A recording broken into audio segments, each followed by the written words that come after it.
नमस्ते। आज आपण संक्रांतीमध्ये प्रत्येक घरोघरी बनवले जाणारे 2 पदार्थ पाहणार आहोत। सगळ्यात आधी आपण पाहूया भोगीची भाजी। तर त्यासाठी कढईमध्ये 2-3 चमचे तीळ घेतलेले आहे। तीळ आपण व्यवस्थित भाजून घेतले। थोडंसं खोबरं घेतलंय सुकं, ते सुद्धा व्यवस्थित भाजून घेतलंय। परत 1 चमचा आपण तेल घेतलेलं आहे। त्यामध्ये आपण थोडेसे शेंगदाणे टाकून घेतलेत। शेंगदाणे सुद्धा तेलामध्ये व्यवस्थित भाजून घेऊया। शेंगदाणे भाजल्यानंतर त्यामध्ये आपण एक छोटा कांदा टाकणार आहेत कट केलेला। त्यामध्ये थोडेसं आलं आणि थोडेसे लसूण टाकून घेतलाय।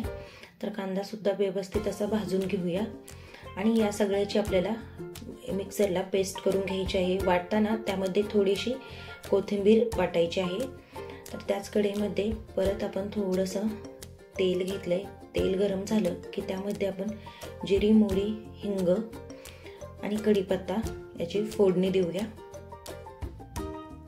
फोडणी छान तडतडली की त्यामध्ये आपण घरगुती मसाले टाकून घेणार आहोत। त्यामध्ये आपण हळद टाकणार आहोत, साठवणीतला आपला कांदा लसूण मसाला, लाल मिरची पावडर, धना पावडर आपण यामध्ये टाकणार आहोत 1 चमचा आणि लगेचच आपण जे वाटण बनवलं होतं तर ते वाटण आपण यामध्ये टाकून घेणार आहोत। जर अशा पद्धतीने भाजी बनवली तर आपली भाजी एकदम अप्रतिम होते, चवीला खूप छान होते। अशा पद्धतीची जर भाजी बनवली तर वाटण टाकून घेतलंय। तर आता हे वाटण आपल्याला छान असं तेल सुटेपर्यंत आपण हे परतून घेणार आहोत।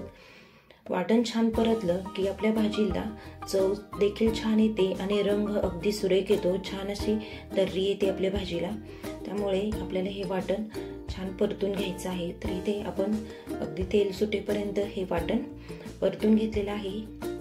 आता त्यामध्ये आपण भाज्या टाकूया। यामध्ये मी घेवड्याची शेंग टाकलेली आहे, गाजर टाकलेलं आहे, बटाटा, वांग टाकले, वाटाणा टाकलेला आहे आणि त्यामध्ये आता मी टाकणार आहे भिजवलेले हरभरे आणि शेंगदाणे मी कुकरला शिजवून घेतले होते। तर ते आपण टाकूया। तर आपल्याकडे हिरवा हरभरा, ओला हरभरा मिळतो तर आपण तो त्यामध्ये टाकतो, पण इथे भाज्या मिळत नाही। ज्या भाज्या मिळाल्या त्या भाज्यांमध्ये मी ही भाजी बनवलेली आहे। आपल्या इकडे बऱ्याच वेगवेगळ्या पद्धतीने भाजी बनवली जाते। यामध्ये बोर टाकतात, ऊस टाकतात, बऱ्याचशा वेगवेगळ्या भाज्या सुद्धा यामध्ये टाकलेल्या जातात।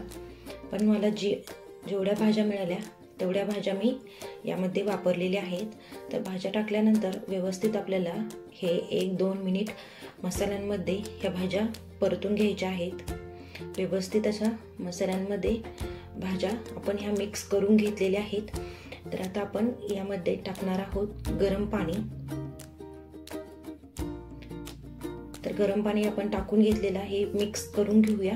यामध्ये आता आपण चवीपुरतं मीठ टाकून घेणार आहोत आणि थोडासा मी यामध्ये टाकलेला आहे गरम मसाला आणि आता अजून काहीच टाकायची गरज नाहीये। आता आपण झाकण ठेवून ही भाजी शिजवून घेणार आहोत। झाकण ठेवताना थोडंसं अर्धवट झाकण ठेवायचं आणि मग ही भाजी शिजवून घ्यायची।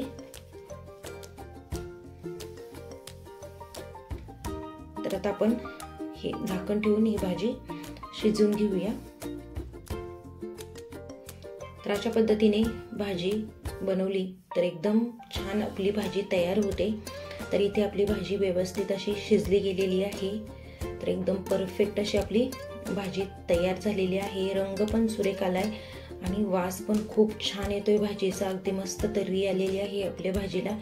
आणि या भाजीसोबत गरम गरम बाजरीची भाकरी बनवली जाते तीळ लावून, एकदम अप्रतिम लागते। त्यामध्ये आपण थोडंसं तीळ टाकून घेऊया। या भाजीमध्ये तिळाचा वापर जास्त केलेला जातो। संक्रांतीमध्ये तीळ भरपूर प्रमाणात वापरले जातात। तिळाची वडी बनवली जाते, भाकरीला तीळ लावले जातात। तर इथे परफेक्ट अशी आपली भोगीची भाजी तयार झालेली आहे। तर लगेचच आपण दुसरा पदार्थ पाहूया। आज आपण अगदी झटपट अशी तिळाची वडी पाहणार आहोत, पाक न बनवता।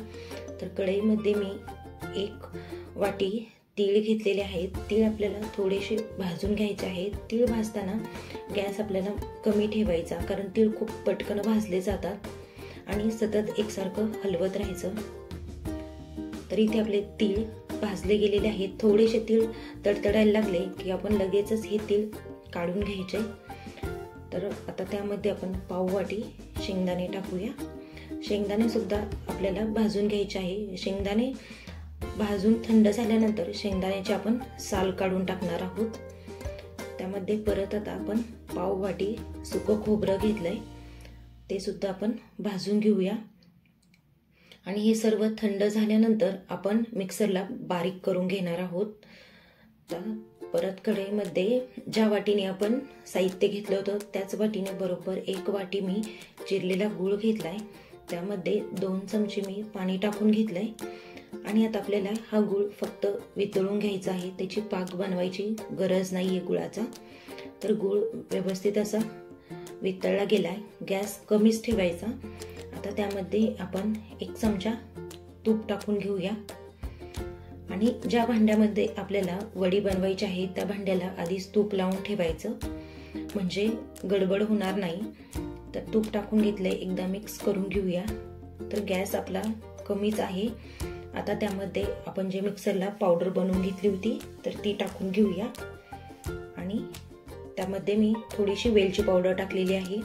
आणि एकदा आता व्यवस्थित असं हे पाकामध्ये गुळाच्या मिक्स करून घ्यायचं. तर या मिश्रणाचा गोळा तयार झाला की आपण लगेचच हे मिश्रण ताटामध्ये काढून घेणार आहोत. तर ही वडी बनवायला फक्त 10 मिनिटं लागतात, त्यापेक्षा जास्त वेळ लागत नाही, खूप पटकन तयार होते. तर इथे आपलं व्यवस्थित असं आपण गोळा तयार झालेला आहे. आपण लगेचच हे मिश्रण ताटामध्ये काढून घेणार आहोत, म्हणजे आपलं मिश्रण कडक होणार नाही.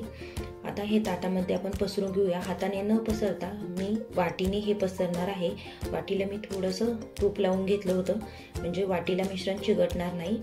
तर व्यवस्थित असं मी ताटात पसरून घेतलंय. त्यावरती मी थोडंसं खोबरं आणि थोडेसे पिस्ता टाकून घेतलंय. आणि मिश्रण गरम आहे तेच आपण याच्या वड्या करून घेणार आहोत. गरम मिश्रणाच्या लगेचच वड्या बनवल्या तर त्या व्यवस्थित पडतात, थंड झाल्यानंतर वड्या व्यवस्थित पडत नाही. तर इथे पहा परफेक्ट अशी आपली इथे तिळाची वडी बनवलेली आहे. आणि हे मिश्रण थंड पण खूप पटकन होतं. हलकंसं थंड झालं की लगेचच वड्या काढून घ्यायच्या, म्हणजे त्यात तुटत नाही अजिबात. एकदम झटपट ही वडी तयार झालेली आहे. बनवायला पण सोपी आहे आणि खायला तर खूप छान आहे. आवडली तर लाईक, शेअर, सबस्क्राईब.